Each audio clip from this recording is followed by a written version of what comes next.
This episode is brought to you by MYBOOKIE.AG. Guys, we are having a fucking blast over at MYBOOKIE.AG. You guys are probably hearing about them a lot right now, especially if you're binge listening to podcasts, which I hope all you guys are. MyBookie is on every big podcast right now because it's March Madness time.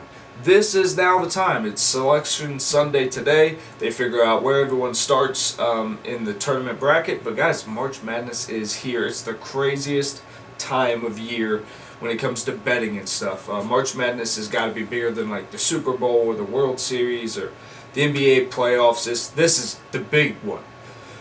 And it's so much fun. It's just fun sometimes to get that kind of rush from watching the game or whatever. I was watching North Carolina lose on Saturday night, and I'm like, oh my God, or Friday night. And I was just, it felt so different because I had a little bit of scratch on the game. Yeah, man, it's a lot of fun. So guys, go over to MyBookie.ag, play, hang out. It's a lot of fun. If you click on the link in the description here, it takes you right to it. You don't have to type in any codes or anything. But if you just make it to MyBookie.ag, not through a tracking link, you can use the promo code redemption, and that should fill out all the stuff to tell them that you came from here. And when you do that, when you sign up, whatever you deposit, whether it's your minimum $45 or you deposited $2,000, they match it 50%. So that's pretty dope.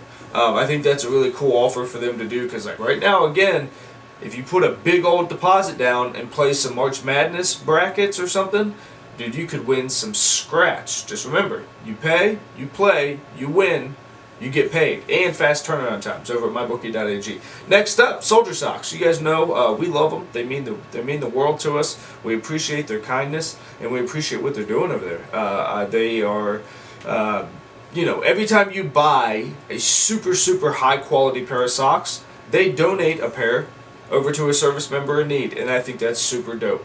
They didn't have to do that. They could have just taken over the sock game on their own and just had the highest quality socks. They said no, we want to give back, and for that we love you. Guys, head on over to soldiersocks.com, link in the description, or just go to soldiersocks.com and use code CAM10. That will save you guys some money and send a very quality pair of socks to a service member. Next up, B-Town CBD. You know we love them. We got their products. They're sitting everywhere. We got CBD for days, and they're bringing true happiness and healing to the world. Guys, over at B-Town CBD. Anytime you use the code CAMW, you save 20% just for knowing your boy on any order $19.99 and above. And I'll tell you what, this flower that they got over there, it's fire. It's fire. It's very good. It's very good flour. Yeah, it's very good. You guys, if the capsules and the oils are more your thing, I'm telling you, I've never been a fan of oils or capsules. B-Town CBD, changing the motherfucking game. Code CAMW. Go check them out. Next up, Tattered Beans. I'm wearing their shirt today. They sent me some dope swag, so I'm not going to put their logo here because I've got to work with their logo and take that white box from around it, but I'm going to wear the shirt. Tattered Beans, y'all. Look, we got quality coffee, good coffee, veteran owned and operated, repped, and when they do sell a bag of coffee, like our friends over at Soldier Socks, they give back. So when you buy a bag of coffee, Tattered Beans is going to give a check, hardcore money, to a veteran that veteran's not peddling their product. So this veteran's not an ambassador. This is just a veteran that's been submitted to them that may be in some financial need. So Tattered Beans cuts them a check. That's dope as shit. I mean, that's dope as shit. Obviously, I don't think if like you buy one bag, I don't think they send a check for $2.30 to a veteran. I think that they, with each bag sold, they collect that fund until it's big enough to do whatever they need to do to help that soldier in need. So, super dope, guys. Please go over there and support that. We're still working on getting your promo code, but everything else, go over there, show them love. Let's push a lot of traffic their way. Let's push a lot of traffic this way, and then when we figure out a promo code, we'll get it to you, but I don't think it's super expensive. Head over to Tattered Beans, guys. You know we're rocking with them, and it's very I'm honored. I'm honored to be a part of it. Let's just say that. So, this week, what are we getting into? This week, we are going to talk pretty much solely about my trip down to Indiana, my final trip down to Indiana to see my daughter before she's allowed to come home and live with Dad for a while. So, we're going to talk pretty much about that and some of the life lessons that maybe I can share with you guys from going through this past weekend. So here we go, Road to Redemption podcast, talking about parenting and we're talking about everything. Here we go.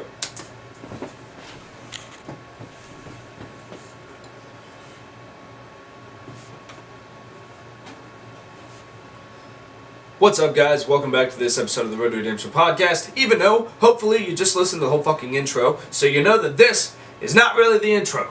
This is just when there's no more ads. This is when the podcast begins, but hopefully you're finding some quality content and business partners or businesses that you can support in the beginning of that. You know, try to make ads fun, and also it's all honest. So definitely, guys, go over and support them. But now this is the intro. See, to where I said that there was no more ads. Then I brought the ads back up. Cha-ching! No, just kidding. Just kidding, guys. I love you guys, and I love all the support that you guys do bring. Seriously, it means a lot. You guys are helping me and my family, and it means the world. This past weekend, not really, because we're still in it. It's Sunday. Because I'm apparently a psychopath, because I think week starts on Monday. The last couple people that I've talked to recently and have told this to, they're like, yeah, dude, the week starts on Sunday. I'm like, no, it doesn't. The week starts Monday. They're like, no. And they had like hardcore evidence to prove, like, why do you think a Sunday is when a week starts on a calendar? Because that's how it is, fucking dummy. And I was like, oh, shit, okay. So, technically, since it's Sunday, this past weekend, I went down on Friday night and spent Saturday with my daughter, and then came home today. I just got home a couple hours ago. So yeah, what did we learn? So let's do a little bit of backstory. I've been fighting in court for the last 3 years with my ex-wife to try to get proper visitation rights of my daughter Taya. She's 3 years old. And I've had to fight a lot of battles. When we first went to court, I was literally a couple days after my last DUI arrest. I had literally gotten out of jail from being in jail for 5 days when nobody knew where I was. My wife, my current wife, she had no clue where I was. She didn't know what happened. She just knew that.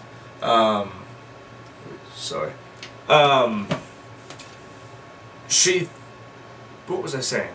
My wife fucking threw me off because I was checking on her. Yeah, I don't remember what I was talking about now. I know I was talking about my daughter, going down there, seeing her. Oh, my wife now when I was in jail. Yeah, I was sitting in jail. My wife now had no clue where I was. Got out after 5 days. My wife finally figured out where I was, hired a lawyer, whatever. Took about five and a half days. Got out of jail. Then, like, next day or 2 days later, I had to be in Indiana for my very first ever divorce / child custody hearing. Yeah. I was literally still had the dust from the jail cell on my clothes. I'm wearing like a oversized, because I was so skinny from drinking, like an oversized wrinkled fucking suit. And I was walking in there with an alcohol monitoring bracelet on my foot. Yeah. Hey, can I have my kid? Well, I look like every fucking epitome of a bad lawyer right now. Like, I'm on house arrest and shit. Like, what the fuck?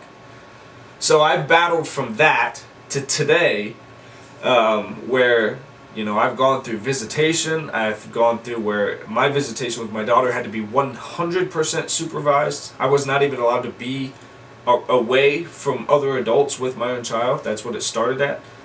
To this weekend, we completed our last mandatory overnight before my daughter is allowed to come and stay with me for a significant amount of time. And what it's looking like right now is going to be 1 weekend out of every month she comes and stays with me, and then we rotate every holiday. So like if I get her this Christmas, my ex-wife would get her next Christmas, and we roll like that. And my ex-wife meets me halfway, like in Louisville or something, on those weekends. So hey dude, that's a fucking win to me, right? Like I'm not complaining about that at all. Would it be ideal for me to get even more time with my daughter? Absolutely. But I had to kind of realize this weekend, it's not about me. I want to see my daughter. I want to make up for the time that I lost. It's important to me that she knows how much I love her. I also have to think about what's important to her. What's important to her is the majority of her time she does spend with her mother. She does have a life there. You know, her life is there. Her school, her friends, everything is there. So to that, I'm also trying to be more empathetic. You know, it's not, yes, we're going to have a great relationship and she's going to know how much I love her every second I get to spend with her, but I can't demand, or I can't keep fighting for irrational time, if that makes sense. At some point, the going back and forth and stuff does have an effect on the kids, and not unfortunately, I live 4.5 hours away.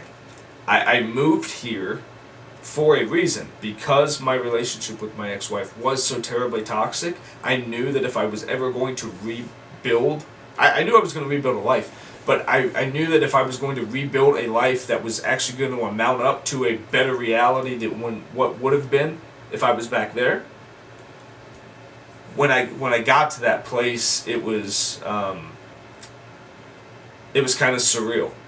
You know, I keep losing track of what I was saying as far as, I don't know. It's been an emotional weekend, man. It's been a very, very emotional, it's been a very taxing weekend, right? So from the time that the weekend starts, it starts with a 4.5 hour drive, usually through the middle of the night. I usually leave work around 6:30, 7, and then I'll hit the road from there, 4.5 hour drive, then I crash with my buddy. He lets me in his house at like 1:30, he lets me crash in his spare room. And then the next day, I pick up my daughter at like 11 in the morning. We spend the entire day together. We stay the night in the hotel, her and I. The next day, we usually go do something cool, and then I drop her back off at her mom's. So that's dope, but for her to be able to come here, and like she has a bed here now, she has like a room here, we're getting her little signs and stuff made up. Like, I have to try to make the most with that time that I can. Like I was saying before, which I now remember, I was trying to create a reality here that was better than what would have been had I stayed over there, and I think I've successfully done that. I think I've done that. But it's never going to be the white picket fence, you know. It's never going to be like I get to pick her up from school, see her, all of her Little League games. Like, that's just unfortunately not the reality. At least not at this point, you know. Who knows what the future holds, but at this point, it's literally best for the child, for you know, that she doesn't get as much time as I would prefer that we got together. But it's life, man. It's life, and life does not come with an instruction manual. I've gone over that thought over and over. That's kind of been my thought since the last time I told you. I'm always kind of trying to search for these lessons, and this one was for sure just,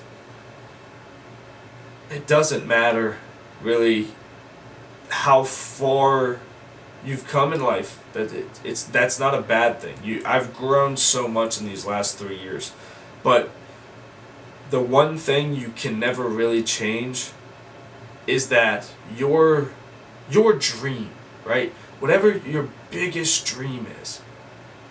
Have you guys ever set a really big goal, like had a dream, and then achieved part of that, and then you got to that place and you're like, God, that's not anything like what I thought it was going to be. You know, God, I waited for this moment for so long, and now I'm here. Things really aren't that different. Also, on top of that, you have to be connected to the fact that things are just never going to be exactly what you expect them to be. When I started this fight for visitation with my daughter, I had this illusion in my mind that there was going to come a day when I was going to tuck her in at night, wake her up, make her breakfast, take her to school, pick her up from school, watch her play soccer, bring her home, you know, make dinner, put her to bed. Do that a couple nights a week. It's never going to happen. Not when the life that she'll have here, while will be fun and fulfilling in its own right, it will never be her 9-to-5 daily schedule. And that's, unfortunately, the reality of reaching such a big milestone, which to me, even spending one night with my daughter was huge. But now I've kind of come out on the other side, and it's as good as it's really going to get, you know, outside of my daughter turning 16 years old and decides, hey, I'm going to go live with my dad. That's a possibility, you know, maybe 12, 13, that could happen. I don't know.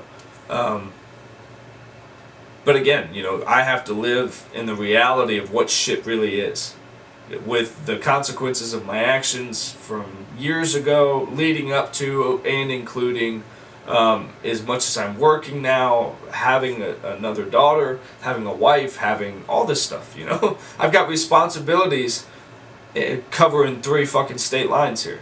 So it's one of those situations where you look at things so crazy. I'm going to have a family one day. I'm going to be married. I'm going to be an adult.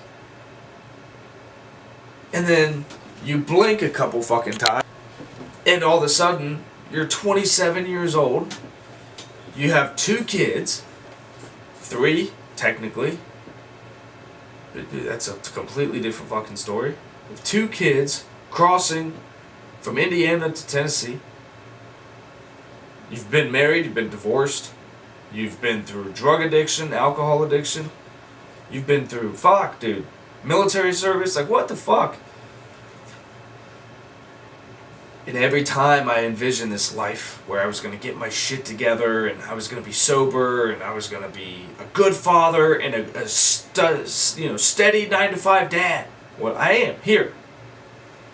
But then you get that, you know, I have my other daughter, who that's not the reality, and it never will be. But you're like, but fuck, I've been sober 3 years, and I've been getting my shit together. Why did things not work out the Cinderella story like I thought it was going to? Why did it not work out perfectly for me? And that last part is the real issue, isn't it? For me. Why didn't it work out the way that I wanted it to? That I thought was best for me? Because, motherfucker, there's other people involved. They can't be about you. Yeah, we get it. You lose sleep at night, fucking staying up, feeling sorry that your daughter might be missing you. Yeah. You have done the things that have warranted the actions of where you are. You were married once before, you had a child, and you have since changed your life significantly. Guess what? That's just your fucking life now. That's just what you do. And you're like, wow, fuck. The white picket fence model is such bullshit. It's bullshit. I own a home. I could go out and paint a white picket fucking fence in my front yard. Doesn't mean I've got my shit together. What is the white picket fence shit even supposed to mean? White picket fence. So what? So the mother is an alcoholic and dad fucking drinks too much and gambles the weekly paycheck away, but he works at a bank and mom's a stay-at-home mom for Timmy and Lisa, who are fucking All-State quarterback, and All-State, that's an insurance company. Well, no, All-State is a thing. All-State quarterback, and the daughter's like a college, a softball player or whatever. That's the white picket fence life, right?